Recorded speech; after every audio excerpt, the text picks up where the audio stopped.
Hello বন্ধুরা, আসসালামু আলাইকুম। পাপড়ি মাশরুম অ্যান্ড অ্যাগ্রো ফার্মের পক্ষ থেকে সবাইকে শুভেচ্ছা। আশা করি সবাই ভালো আছেন।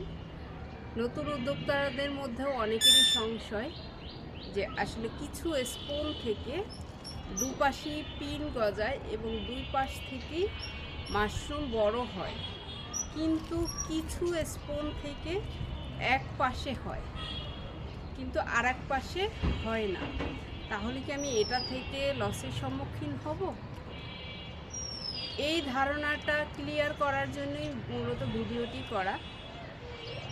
একটা স্পুন থেকে আপনি যতখানি পাওয়ার, সেটা এক পাশ থেকে হোক অথবা দুপাশ থেকে হোক, আপনি পর্যাপ্ত ফলনটা পাবেন যদি আপনি দক্ষ চাষি হয়ে থাকেন। আপনার সফলতা আসবে আপনি কতখানি যত্ন করছেন, সেটা এক পাশে থেকে হোক অথবা দুপাশে থেকে হোক।